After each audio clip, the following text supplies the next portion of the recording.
अस्सलाम वालेकुम स्टूडेंट्स। आज हम पढ़ने जा रहे हैं बहुत important topic and which is isomerism and its types. ये पढ़ेंगे।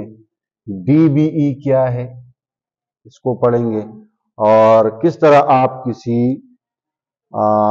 मॉलिक्यूलर फार्मूले के लिए ऑल पॉसिबल आइसोमर्स ड्रा कैसे करेंगे। तो तीन चीजें आप सीखेंगे। लेकिन ये बहुत बड़ा टॉपिक है और इसको हम एक लेक्चर में कवर तो नहीं कर सकेंगे। 2-3 लेक्चर्स में कवर हो जाएगा इंशाल्लाह। तो स्टार्ट लेते हैं कि आइसोमेरिज्म क्या है। आइसोमेरिज्म की एक डिफिनीशन, सीधी सादी डिफिनीशन जो बुक्स में होती है, टीचर्स पढ़ाते हैं, वो ये है कि दो या दो से ज्यादा ऐसे कंपाउंड्स जिनका मॉलिक्यूलर फार्मूला तो सेम हो लेकिन स्ट्रक्चर डिफरेंट हो। मॉलिक्यूलर फार्मूला सेम हो लेकिन स्ट्रक्चर डिफरेंट हो तो उनको हम आइसोमर्स कहते हैं और इस फिनोमेना को आइसोमेरिज्म कहते हैं। मिसाल के तौर पर ये एक कंपाउंड है, आप इसको देखिए C4H10। तो इसको हम एक इस तरीके से ड्रा कर सकते हैं, CH3 CH2 CH2 और CH3, जिसको N-ब्यूटेन कहते हैं। और इसको हम इस तरह भी ड्रा कर सकते हैं, CH3 CH CH3 और CH3, जिसको आइसोब्यूटेन कहते हैं। अब दोनों का मॉलिक्यूलर फार्मूला सेम है। इसमें भी 4 कार्बन जबकि 10 हाइड्रोजन है। इस स्ट्रक्चर में भी 4 कार्बन है, गिन ले 1 2 3 4, और हाइड्रोजन 3 3 3 9 और 1 10। तो इसका भी मॉलिक्यूलर फार्मूला C4H10 है, इसका भी मॉलिक्यूलर फार्मूला C4H10 है। Same molecular formula but they have different structure, so they are isomers. तो आइसोमर्स इसी को कहते हैं। आइसो का लफ्ज जो है सेम को कहते हैं और मर्स कहते हैं पार्ट्स को। ठीक है। आइसोमेरिज्म के जिस तरह की इससे पहले हमने कहा कि इसके 2 टाइप्स है। इधर हम लिखते हैं आइसोमेरिज्म। इसके 2 बड़े टाइप्स है। एक है स्ट्रक्चरल आइसोमेरिज्म और दूसरा है स्टीरियो आइसोमेरिज्म। अब स्ट्रक्चरल आइसोमेरिज्म में क्या होगा, डिफरेंट कनेक्टिविटी ऑफ एटम्स की वजह से जो आइसोमेरिज्म बनता है। इसमें क्या है, डिफरेंट कनेक्टिविटी वाली बात है। डिफरेंट कनेक्टिविटी वाली बात है। और उसमें क्या है, डिफरेंट स्पेशल नहीं, खास नहीं, स्पेशल, स्पेस में डिफरेंट स्पेशल अरेंजमेंट वाली बात है। अच्छा, स्ट्रक्चरल आइसोमेरिज्म को कॉन्स्टिट्यूशनल आइसोमेरिज्म भी कहते हैं। Constitutional isomerism. और इसकी मजीद 6 टाइप्स है। पहला है चेन आइसोमेरिज्म, दूसरा है पोजीशन आइसोमेरिज्म, तीसरा है फंक्शनल ग्रुप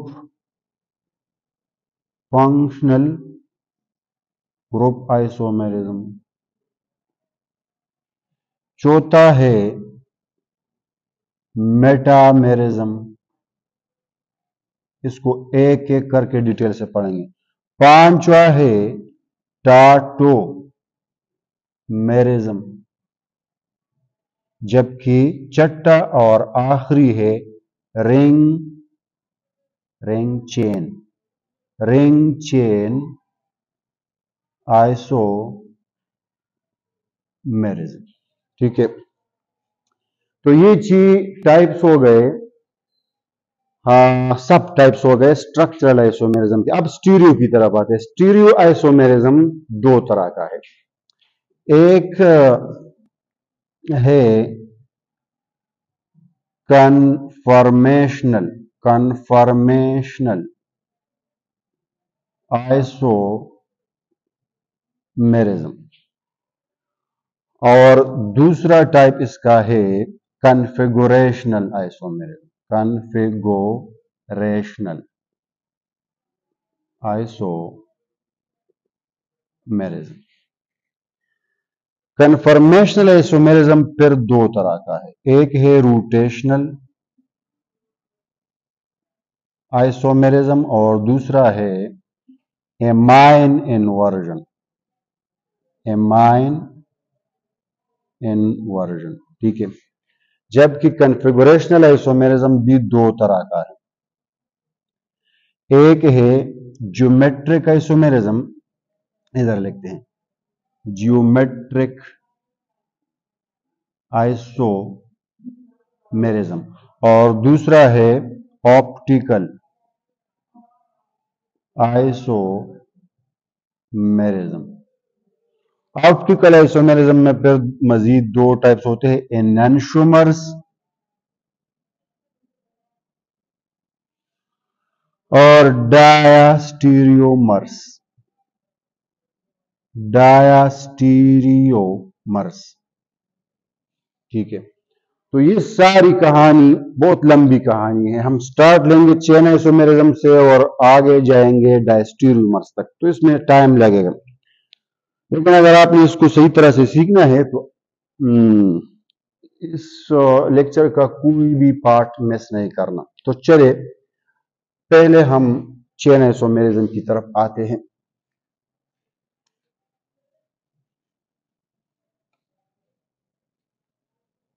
जैसे आपने स्क्रीनशॉट अगर लिया होता है इसका, ये जो मैंने स्केच बनाया टाइप्स का, इंपॉर्टेंट है। ये स्केच आप 3-4 मरतबा आप प्रैक्टिस करके बनाएं ताकि फिर आपको याद रहे। तो चेन आइसोमेरिज्म की तरफ आते हैं। चेन आइसोमेरिज्म क्या है? टू और more compounds having same molecular formula but different carbon chains. Molecular formula same हो, for example CH3, CH2, CH2 और CH3।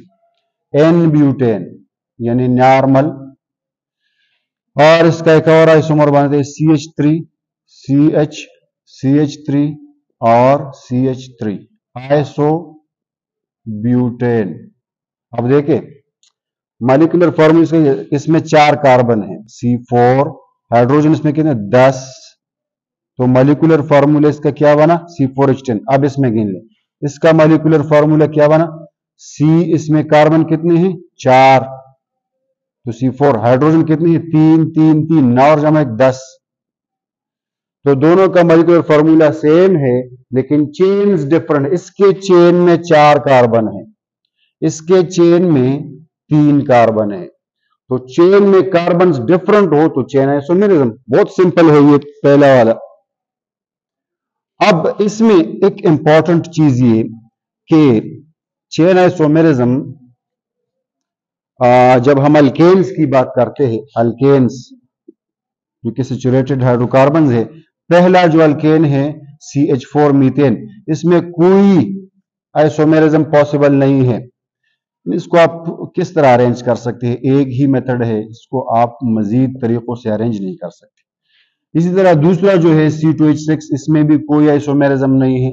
तीसरे वाला जो है C3H8, इसमें भी कोई चेन आइसोमेरिज्म नहीं है। इसका चेन आप एक ही तरीके से बना सकते हैं, 3 कार्बन आप बना सकते हैं, बस मजीद कोई गुंजाइश नहीं है। इसी तरह C4H10 ब्यूटेन, इसके 2 आइसोमर्स बन सकते हैं।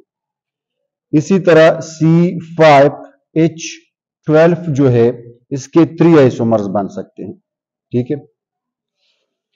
अच्छा, C6 और H14 जो है, इसके 5 आइसोमर्स बन सकते हैं, 5 इसके आइसोमर्स।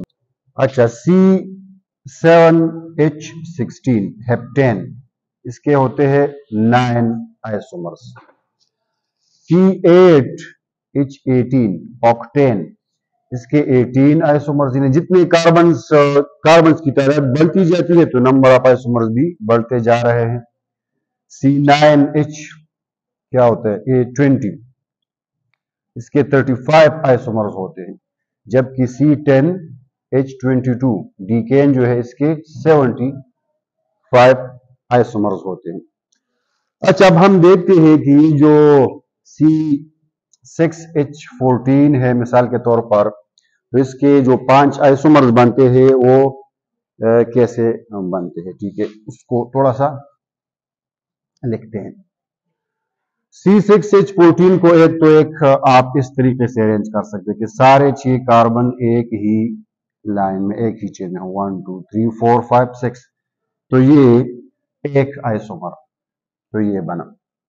बाकी हाइड्रोजन तो आप अरेंज कर सकते हैं ना, इधर 3 हाइड्रोजन, इधर 2 हाइड्रोजन, 2 2 2 2 और इधर 3, यानी इस तरह, इधर CH3, ये हो गया CH2, ये हो गया CH2, CH2, CH2 और इधर ये CH3, एक आइसोमर तो ये।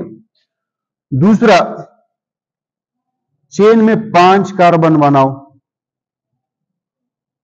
एक कार्बन जो चट्टा कार्बन है उसको ब्रांच में ले आओ, तो ये दूसरा आइसोमर बना।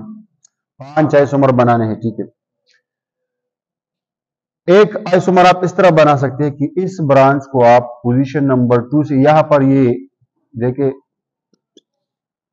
पोजीशन नंबर 2 पे ब्रांच है, तो पोजीशन नंबर 2 की बजाय अगर आप 3 पे बनाए, इस तरह 1 2 3 4 5 कार्बन है, 1 2 3 यहां पर ब्रांच बनाए, तो ये एक तीसरा आइसोमर बना।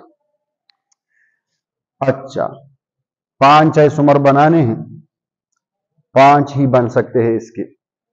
तो अब अगर आप इस ब्रांच को इधर पे ले आए तो फिर आप गिनती यहां से शुरू करेंगे तो वो ये वाला बन जाएगा, तो वो अलग आइसोमर नहीं। अच्छा, अब हम चेन में कार्बन की तादाद को मजीद कम करते हैं, 5 की बजाय 4 बनाते हैं, 1 2 3 4, और बाकी जो 2 हाइड्रो कार्बन है, यानी टोटल तो 6 कार्बन है, 4 हमने चेन में बनाए, 2 ब्रांच में बनाए, एक ब्रांच इधर, एक ब्रांच इधर, तो ये एक अलग आइसोमर बना, चौथा।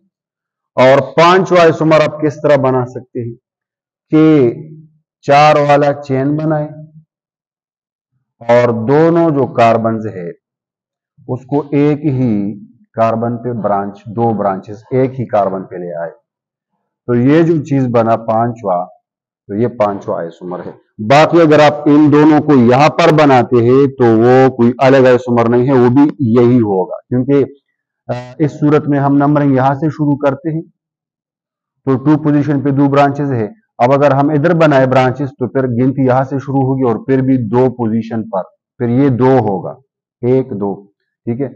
तो इसके ये 5 आइसोमर बन सकते हैं। नेक्स्ट हम आगे बढ़ते हैं और देखते हैं कि अगला हमारे पास है फंक्शनल ग्रुप आइसोमेरिज्म। अब ये एक ऐसा आइसोमेरिज्म है जिसमें मॉलिक्यूलर फार्मूला सेम होगा लेकिन फंक्शनल ग्रुप डिफरेंट होगा। अब देखिए, ये एक हमारे पास कंपाउंड है CH3 CH2 OH। अच्छा, ये कंपाउंड है CH3 O CH3। अब देखिए, इसमें कितने कार्बन हैं, 2, हाइड्रोजन कितने हैं, 3 2 5 1 6, ऑक्सीजन कितना है, 1, C2H6O इसका मॉलिक्यूलर फार्मूला है। अब यहां देखिए, इसमें कार्बन कितने हैं, 2, हाइड्रोजन कितने हैं, 3 और 3 6, ऑक्सीजन 1 है, तो इसका भी मॉलिक्यूलर फार्मूला वही है, C2H6O C2H6, दोनों का सेम मॉलिक्यूलर फार्मूला, लेकिन फंक्शनल ग्रुप यहां पर OH फंक्शनल ग्रुप है, ये अल्कोहल है, यहां पर ऑक्सीजन फंक्शनल ग्रुप है जिसके दोनों तरफ अल्काइल अटैच है, तो ये ईथर है। तो these are functional group isomers. इसी तरह एक और एग्जांपल मैं आपको देता हूं। ये आप देख ले, CH3 CH2 C double bond O H, ये कोई एल्डिहाइड है, ठीक है। इसके लिए जरूरी है कि आप सारे फंक्शनल ग्रुप जानते हो। अगर आप फंक्शनल ग्रुप नहीं जानते तो फंक्शनल ग्रुप्स के ऊपर क्लासिफिकेशन वाली हमारी वीडियो है, वो लेक्चर पहले आप देखें। ये एल्डिहाइड है। इसी तरह आप इसको देखें, CH3 C double bond O और CH3। अब देखिए, ये एक कीटोन है।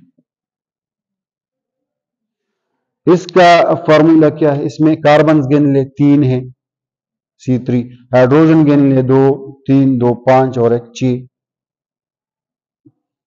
ऑक्सीजन गिन ले 1। अब यहां पर कार्बन गिन ले 3 C3, हाइड्रोजन गिन ले 6, ऑक्सीजन गिन ले 1। तो मॉलिक्यूलर फार्मूला दोनों का सेम है, लेकिन फंक्शनल ग्रुप यहां पर एल्डिहाइड है, जबकि यहां पर कीटोन है। तो दे आर फंक्शनल ग्रुप आइसोमर्स। तो फंक्शनल ग्रुप आइसोमर्स आर दोस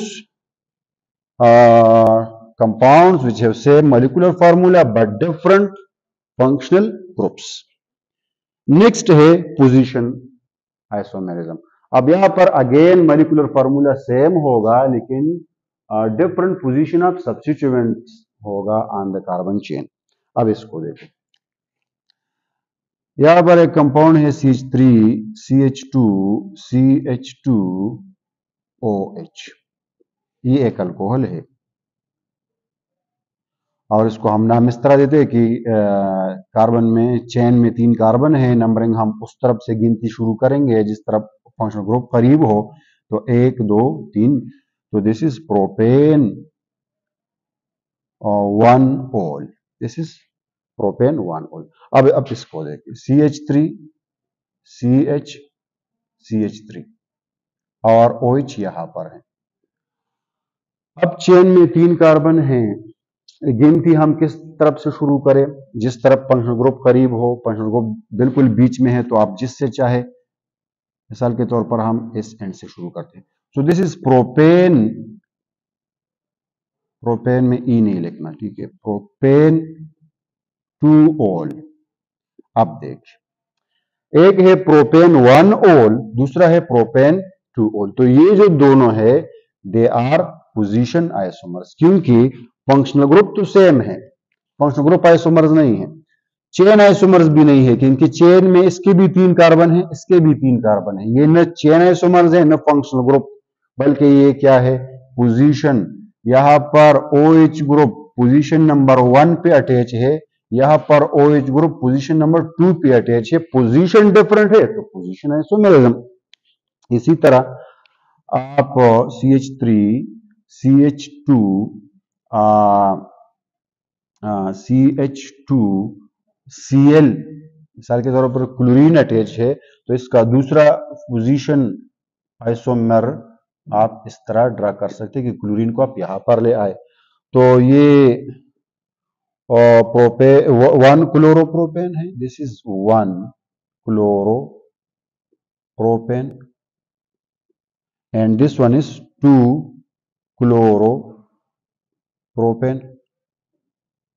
तो क्या है कि पोजीशन यहां पर क्लोरीन का 1 है, जबकि पोजीशन यहां पर क्लोरीन का 2 है। 1 2 3, 2 पोजीशन। तो दे आर।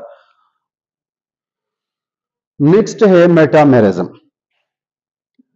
इसमें 2 और more compounds having same molecular formula but unequal distribution of carbons at either side of the functional group. इसमें इसकी कहानी यूं है कि ये देखिए, CH3 CH2O CH2 CH3, आप जानते हैं ये कोई ईथर है। ईथर वो होता है जिसमें ऑक्सीजन बीच में हो, एक तरफ भी अल्काइल हो दूसरी तरफ भी अल्काइल हो, तो कोई ईथर है। अच्छा, इसको हम दूसरे तरीके से लिखते हैं। देखिए, इसमें 4 कार्बन है, 1 2 3 4, 2 कार्बन एक तरफ 2 कार्बन दूसरी तरफ। इसको हम इस तरह लिखते हैं कि 1 कार्बन एक तरफ जबकि 3 कार्बन दूसरी तरफ। इसको हम ऐसे भी लिख सकते हैं ना।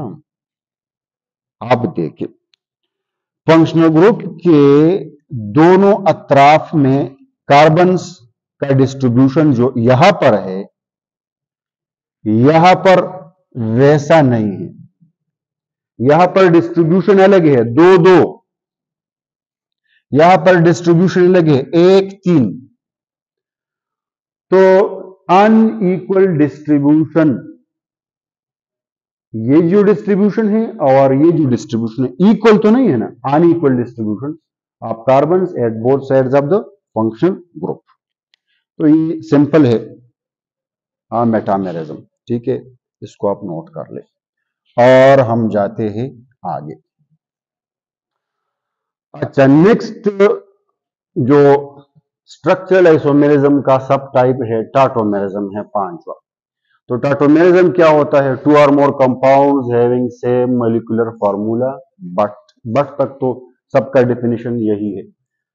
बट क्या? Different position of one monovalent atom, different structure होता है ड्यू टू, जरा देखिए क्या होता है, same molecular formula, different structure.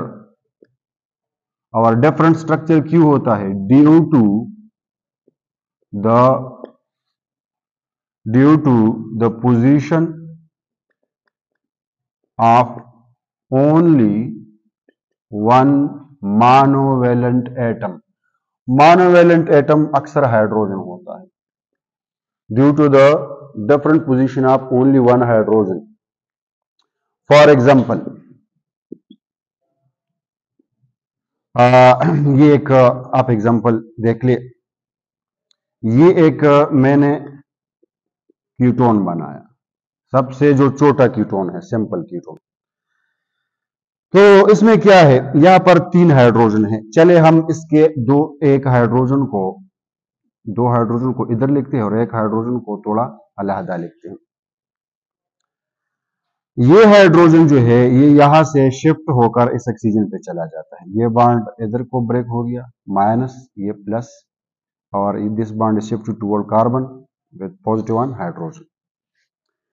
देखिए, बॉन्ड आप किस तरफ शिफ्ट करेंगे? जिसकी इलेक्ट्रोनेगेटिविटी, जिस एटम की इलेक्ट्रोनेगेटिविटी ज्यादा हो। तो ऑक्सीजन की इलेक्ट्रोनेगेटिविटी कार्बन से ज्यादा है, तो बॉन्ड उस तरफ शिफ्ट हो गया। जिस तरफ बॉन्ड शिफ्ट हुआ वहां पे माइनस और दूसरी तरफ पे प्लस। अब इधर बॉन्ड है बिटवीन हाइड्रोजन एंड कार्बन, किस जानिब शिफ्ट करना है? जिसकी इलेक्ट्रोनेगेटिविटी ज्यादा हो। कार्बन की इलेक्ट्रोनेगेटिविटी ज्यादा है बनिस्बत हाइड्रोजन के, तो शिफ्ट हो गया कार्बन की तरफ। कार्बन के ऊपर माइनस और हाइड्रोजन के ऊपर प्लस। अब ये हाइड्रोजन यहां से माइग्रेट करेगा, इस ऑक्सीजन के ऊपर बैठेगा। अब देखिए, तो ये माइनस और प्लस कार्बन जो है आपस में बॉन्ड बनाएंगे डबल। ये मैंने ये कार्बन बनाया, इसके पास अपने 2 हाइड्रोजन बाकी है, इसका डबल बॉन्ड बना इस कार्बन के साथ। ठीक है, ये बॉन्ड डबल था लेकिन अब सिंगल हो गया। ये जो डबल बॉन्ड है तो ये ब्रेक होने के बाद सिंगल रह गया। ऑक्सीजन के ऊपर माइनस है, हाइड्रोजन के ऊपर प्लस है, तो दोनों ने आपस में बॉन्ड बनाया। और इस तरफ जो CH3 है वो वैसे की वैसा ही है। तो ये एक अलग आइसोमर बना और ये एक दूसरे में एंटर कन्वर्ट होते रहते हैं। इक्विलिब्रियम होता है बिटवीन द 2 आइसोमर्स। तो ये जो था, ये क्या था? कीटोन। और वो जो बना तो उसको कहते हैं इनोल। इन इसलिए कि इसमें एक डबल बॉन्ड है, इसके लिए हम इन लिखते हैं। ओल इसलिए कि इसमें एक OH ग्रुप है, इसके लिए हम अल्कोहल के एंड में लिखते हैं ओल, OL। तो चूंकि इन भी है ओल भी है तो हम लिखते हैं इनोल। और इस किस्म के टाटोमेरिज्म को कहते हैं कीटो इनोल टाटोमेरिज्म। इसको कहते हैं कीटो इनोल टाटोमेरिज्म। ये आपको नजर आ रहा है ना, कीटो इनोल टाटोमेरिज्म। ठीक है, टाटोमेरिज्म। अच्छा, दूसरा कोई एग्जांपल इसका, तो इसका एक और एग्जांपल हम लिख सकते हैं। चले एक और एग्जांपल लिखते हैं टाटोमेरिज्म का।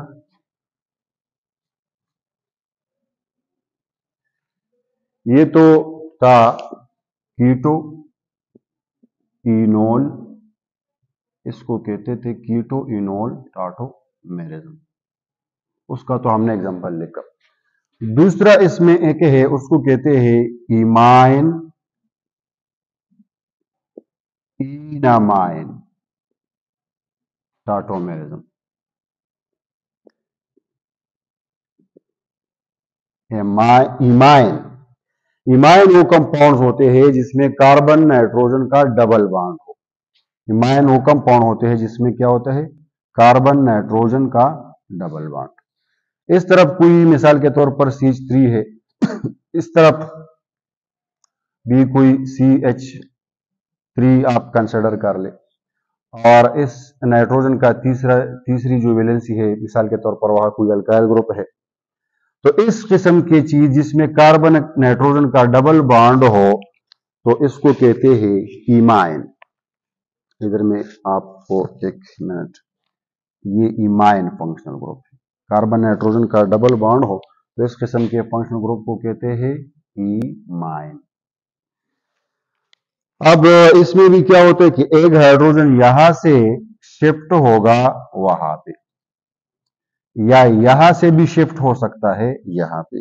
असल में टाटोमेरिज्म किस किस्म के कंपाउंड्स में होता है, जिसमें कोई एटम हो X, ठीक है, उसका बॉन्ड हो किसी एटम Y के साथ, और Y का डबल बॉन्ड हो किसी एटम Z के साथ।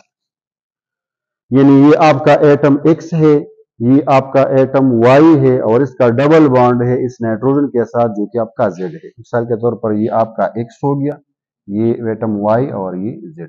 तो इस किस्म का जब पैटर्न हो किसी भी कंपाउंड में, तो उसमें टाटोमेरिज्म पॉसिबल होता है। लेकिन शर्त यह है कि ये जो X वाला एटम है, इसके साथ हाइड्रोजन का होना लाजमी है।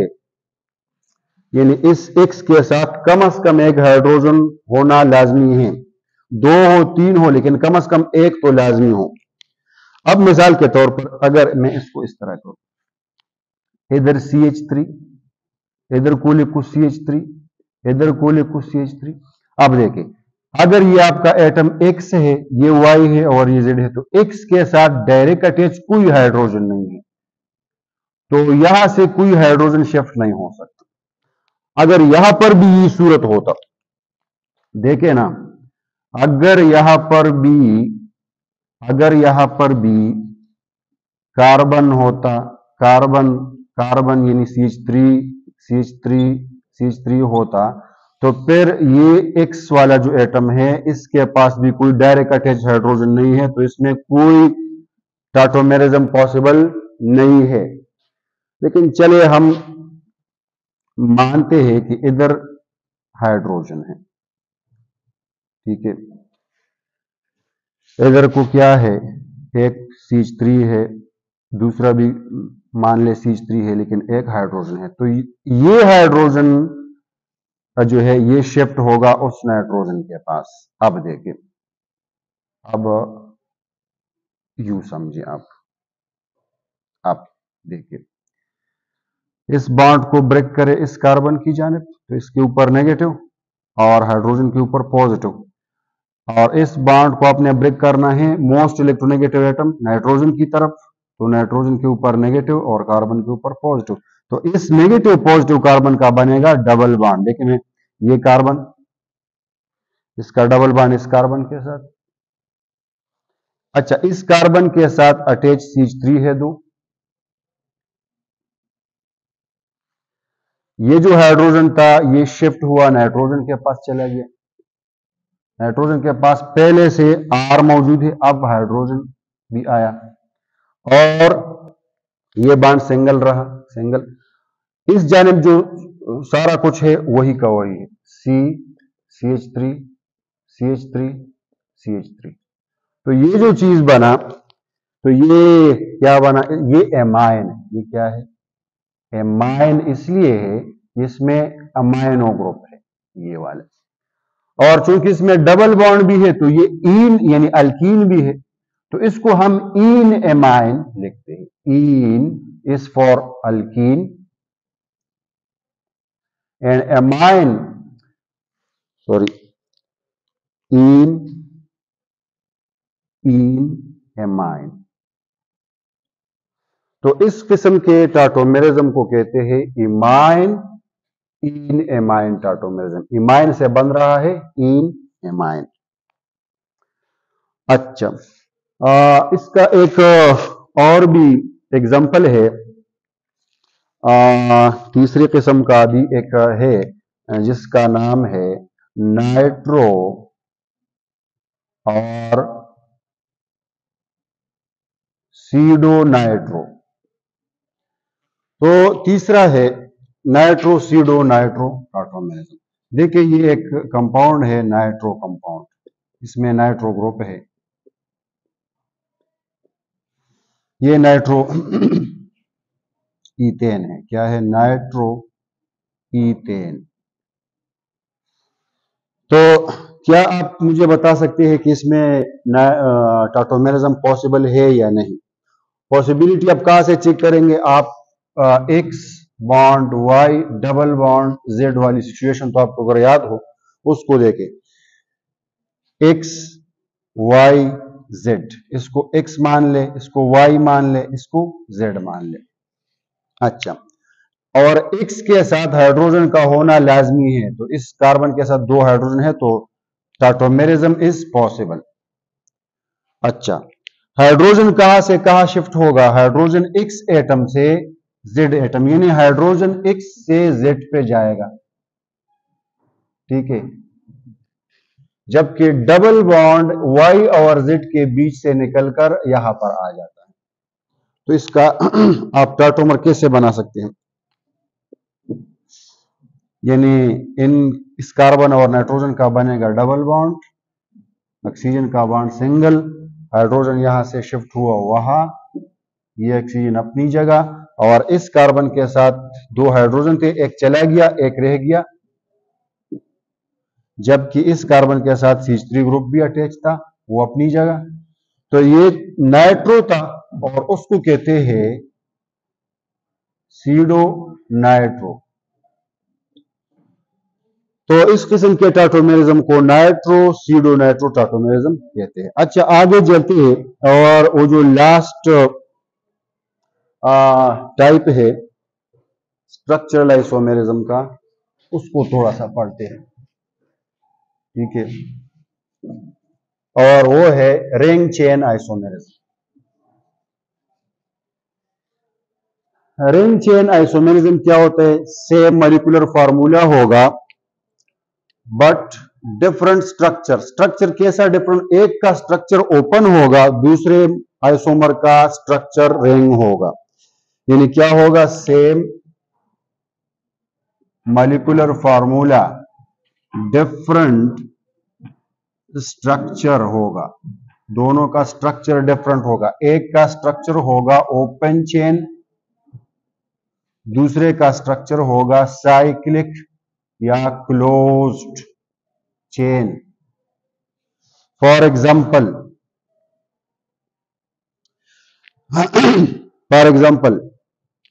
अगर हमसे कोई पूछे कि C3H6 के आइसोमर्स ड्रा करो, तो इसको एक तरीका ये है कि हम 3 कार्बन्स बनाएं और एक उसमें डबल बॉन्ड बनाएं, और बाकी जो 6 हाइड्रोजन है 3 इधर, 1 हाइड्रोजन इधर और 2 हाइड्रोजन इधर, तो ये इसका ओपन चेन स्ट्रक्चर है, ये एक आइसोमर है। इसी तरह इन 3 कार्बन को हम रिंग की शक्ल में अगर लिख के, तो हर कार्बन के साथ 2 हाइड्रोजन हम लिख सकते हैं, तो ये इसका दूसरा आइसोमर है। तो एक रिंग शक्ल में है, दूसरा आइसोमर ओपन चेन शक्ल में है, तो इसको कहते हैं रिंग चेन आइसोमेरिज्म। इसके और भी बहुत सारे एग्जांपल्स हो सकते हैं। अच्छा, अब ये एक सवाल है कि draw all possible isomers for C4H6। C4H6 एक स्ट्रक्चर है, इसके कितने आइसोमर्स बन सकते हैं? तो सबसे पहले आप इसके लिए, जब भी आपको ऐसा कोई सवाल दिया गया हो तो आसानी ये है कि आप इसके लिए DBE निकालें। DBE क्या है? डबल बॉन्ड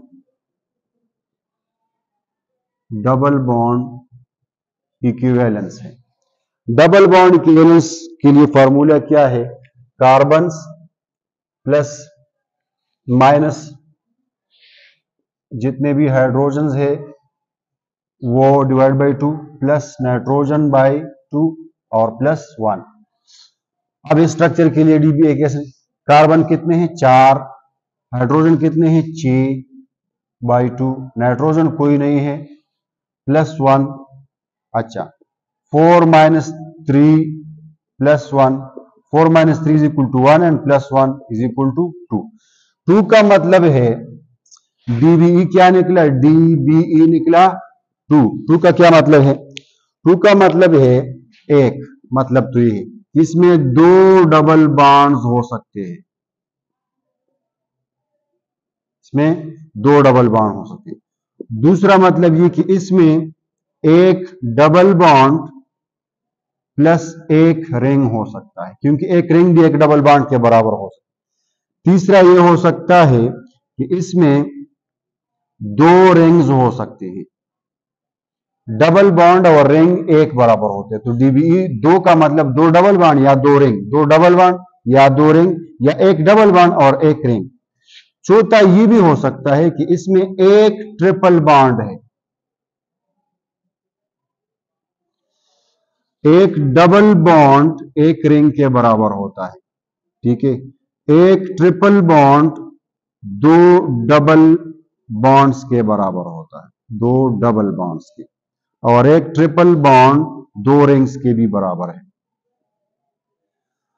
तो अब ये 4 सिचुएशंस हम लेकर मुख्तलिफ स्ट्रक्चर्स ड्रा करते हैं। देखें C4H6 के लिए पहले हम 4 कार्बन ड्रा करते हैं और उसमें 2 डबल बॉन्ड्स, एक डबल बॉन्ड इधर और एक डबल बॉन्ड इधर। बाकी हाइड्रोजन आप अरेंज करें, 2 हाइड्रोजन इधर, यहां पर एक हाइड्रोजन, यहां पर एक हाइड्रोजन, यहां पर 2 हाइड्रोजन, तो ये एक आइसोमर। अच्छा, 2 डबल बॉन्ड इस तरह भी हो सकते हैं कि दोनों बिल्कुल एडजेसेंट हो, तो इस कार्बन के साथ 2 हाइड्रोजन, इसके साथ कोई हाइड्रोजन की गुंजाइश नहीं, इसके साथ एक हाइड्रोजन की गुंजाइश, इसके पास 3, तो 3 और 1 4 5 6, तो ये दूसरा आइसोमर है। लेकिन ये बहुत ज्यादा अनस्टेबल होगा, क्योंकि 2 डबल बॉन्ड एडजेसेंट नहीं आ सकते, आ तो सकते हैं लेकिन कंपाउंड बहुत अनस्टेबल होगा। तो ये एक हमने ये वाला केस लेकर 2 स्ट्रक्चर्स बनाए। अब हम एक डबल बॉन्ड और एक रिंग वाला, अच्छा यानी रिंग में तो कम से कम 3 कार्बन होंगे, क्योंकि 3 कार्बन से कम तो रिंग बांध नहीं सकता, और चौथा जो कार्बन है वो रिंग के बाहर होगा। तो इसमें आप इधर अगर कोई डबल बॉन्ड लिख के, तो इस कार्बन के साथ एक हाइड्रोजन, इसके साथ एक हाइड्रोजन, और इसके साथ भी एक हाइड्रोजन, और इसके साथ 3 हाइड्रोजन, तो ये एक स्ट्रक्चर, ये एक आइसोमर बना। तीसरा, इसी तरह इस रिंग को आप ये डबल बॉन्ड इधर भी लगा सकते हैं, तो ये एक चौथा आइसोमर बना। अच्छा, बाज आप में से बाज का ये अब सोचेंगे कि ये डबल बॉन्ड हम इधर भी कर सकते हैं, ये वाला और ये वाला एक चीज है, CH3 के एडजेसेंट में डबल बॉन्ड, CH3 के एडजेसेंट में डबल बॉन्ड, ये दोनों एक दूसरे से मुख्तलिफ नहीं है, तो इसको हम नहीं 2 मरतबा एक आइसोमर को नहीं लिखेंगे। अच्छा, एक और पॉसिबिलिटी ये है इसमें, एक डबल बॉन्ड और एक रिंग वाली में, कि डबल बॉन्ड हम इधर लेते, तो फिर इस कार्बन के साथ 2 हाइड्रोजन, इस कार्बन के साथ एक हाइड्रोजन, नहीं, कोई हाइड्रोजन नहीं, सॉरी, क्योंकि इसके 4 बॉन्ड बराबर हो। और इस कार्बन यहां पर CH2, यहां पर CH2, तो 2 2 और 2, तो ये एक 5वां आइसोमर बना। और एक डबल बॉन्ड और एक रिंग वाली में ये एक पॉसिबिलिटी और हो सकती है कि एक रिंग हो 4 मेंबर का और इसमें एक डबल बॉन्ड हो। ये स्ट्रक्चर कुछ इस तरह है कि इधर CH2 है, इधर CH2 है, इधर CH है और इधर भी CH है, तो CH, सॉरी, तो ये छठा आइसोमर। अच्छा, अब यहां पे आते हैं दो रिंग्स,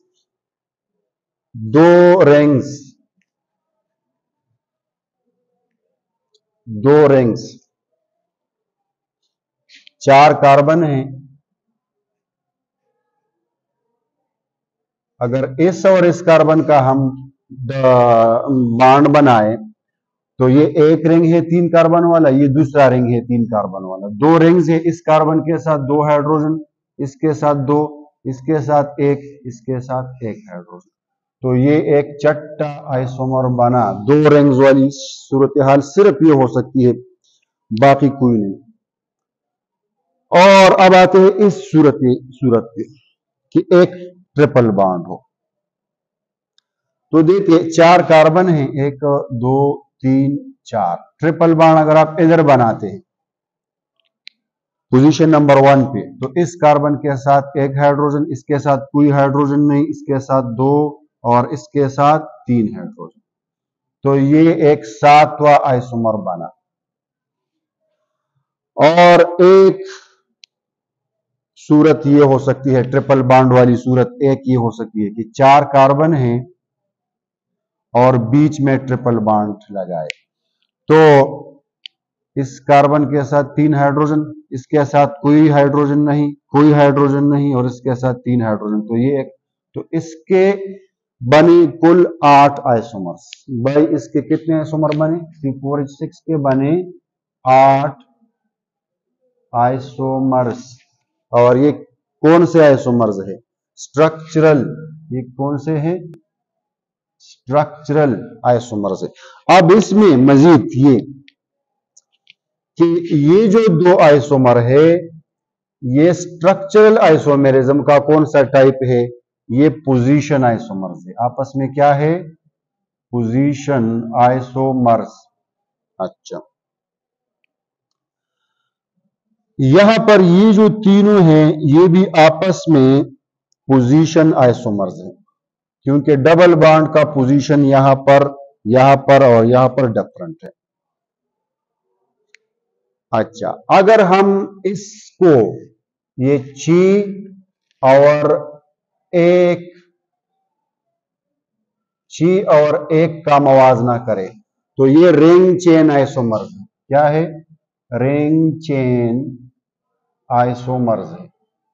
इसी तरह ची और 2 भी रिंग चेन आइसोमर्स है। इसी तरह 7 और ची भी रिंग चेन आइसोमर्स है। 8 और ची भी रिंग चेन आइसोमर्स है। तो ये कहानी थी स्ट्रक्चरल आइसोमेरिज्म और उसके जो ची टाइप्स थे उसकी। और इंशाल्लाह नेक्स्ट लेक्चर में हम जाएंगे आइसोमेरिज्म के दूसरे बड़ा ब्रांच जो है स्टीरियो आइसोमेरिज्म की तरफ, और उसको डिटेल के साथ पढ़ेंगे। लेकिन क्लोज करने से पहले मैं आपके सामने एक सवाल रखता हूं। अगर इस सवाल को मैं थोड़ा सा चेंज करूं कि draw all possible isomers for C3H4, तो क्या आप इसको घर में बैठकर कर सकेंगे? ये सवाल, अगर आप इसके तमाम आइसोमर्स ड्रा करें किसी पेज पर और उसका पिक्चर लेकर मुझे आप तो कमेंट सेक्शन में या तादाद बताएं कि कितने आइसोमर्स बन सकते हैं, तो ये आपकी एक प्रैक्टिस हो जाएगी। Draw all possible isomers for C3H4, ठीक है।